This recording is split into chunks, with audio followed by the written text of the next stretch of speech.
नमस्कार दोस्तों। तो आज अपने मेवाड़ के संसदीय वश में महाराणा राज सिंह के इतिहास के बारे में जानेंगे।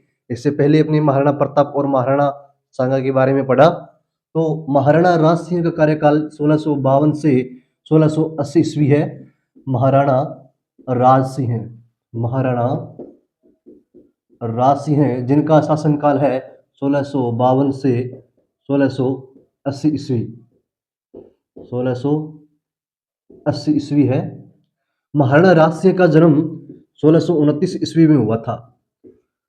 1629 ईस्वी में इनका जन्म हुआ था और राज्य अभिषेक अक्टूबर 1652 में हुआ था। महाराणा राज सिंह का राज्याभिषेक अक्टूबर 1652 में। दोस्तों, महाराणा राज सिंह के इतिहास के बारे में अगर पढ़ना हो तो अपने महाराणा राज सिंह के इतिहास को 4 पार्ट में पढ़ सकते हैं आसानी से।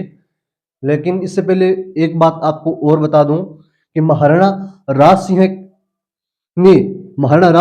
एकमात्र ऐसे शासक है जिन्होंने अपने शासनकाल में 2 मुगल शासकों के समय को देखा था। तो महाराणा राज सिंह ने अपने शासनकाल में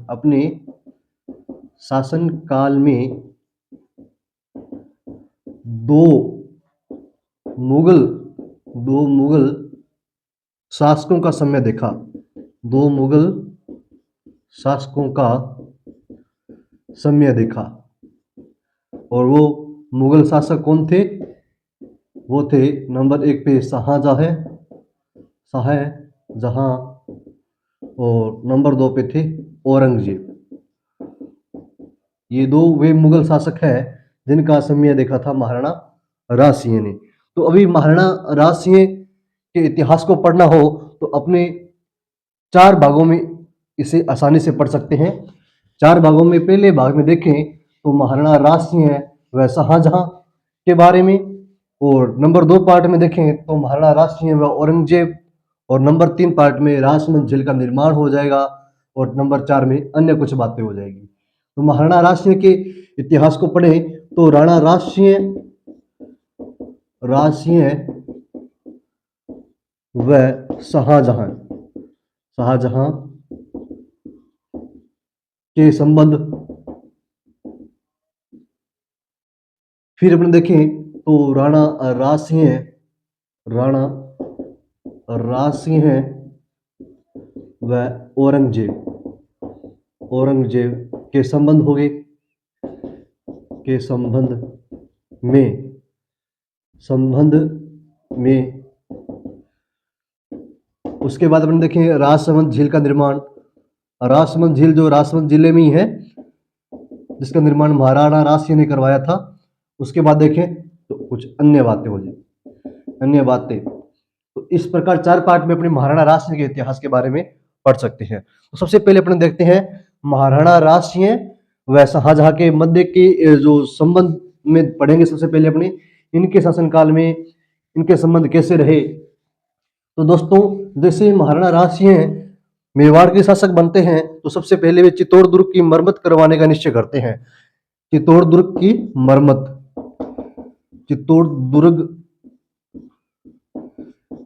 मरम्मत करवाने का निश्चय करते हैं।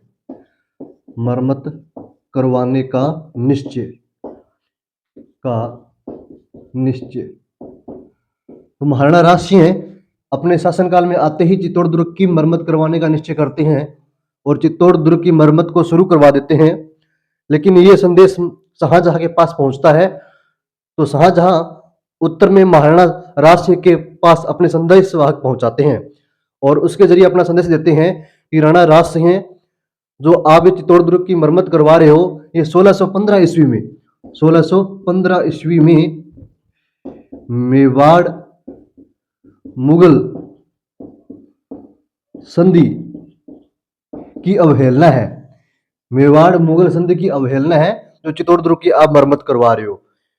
वो याद दिलाते हैं कि 1615 ईस्वी में मेवाड़ मुगल संधि हुई थी, जिसके तहत मेवाड़ को चित्तौड़ दुर्ग वापस दिया गया था। लेकिन एक शर्त थी कि मेवाड़ को चित्तौड़ दुर्ग तो वापस दे दिया जाता है, लेकिन इसकी मरम्मत नहीं करवाई जाएगी, इसका विनिर्माण नहीं करवाया जाएगा।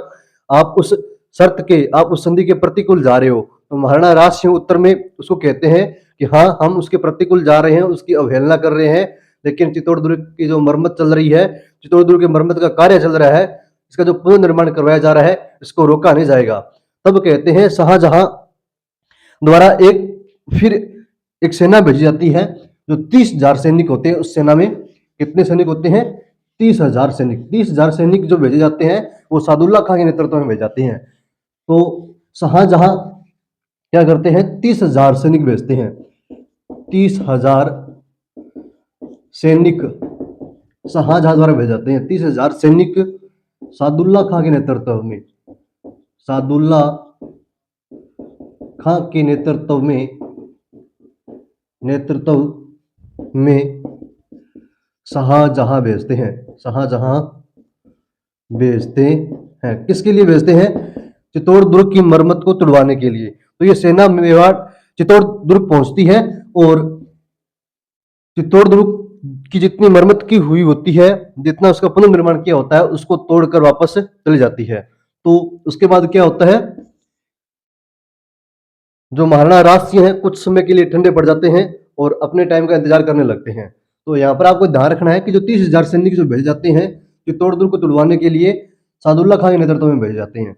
सादुल्ला खां के नेतृत्व में सादुल्ला खां आता है और जितना चित्तौड़ दुर्ग का विनिर्माण किया गया था, जितना उसको वो पुनर्निर्माण किया गया था, पुनर्निर्माण का कार्य किया गया था, उतना ही उसको तोड़ा जाता है। उसके बाद सेना वापस चली जाती है। तो उसके बाद क्या होता है? सन 1658 ईस्वी में महाराणा राज सिंह अपने समय का इंतजार कर रहे थे, तो वो समय आ जाता है। वो समय आता है 1658 ईस्वी में। कब आता है? 1658 ईस्वी में। 1658 ईस्वी में शाहजहां बीमार हो जाते हैं। शाहजहां बीमार हो जाते हैं और बीमार होने के बाद क्या करते हैं? ये अपना जो उत्तराधिकार है वो अपने बड़े पुत्र दारा सिकोह को घोषित कर देते हैं। शाहजहां के कुल 4 पुत्र थे। कितने पुत्र थे? 4 पुत्र थे, जिसमें अपने देखें तो दारा सिकोह,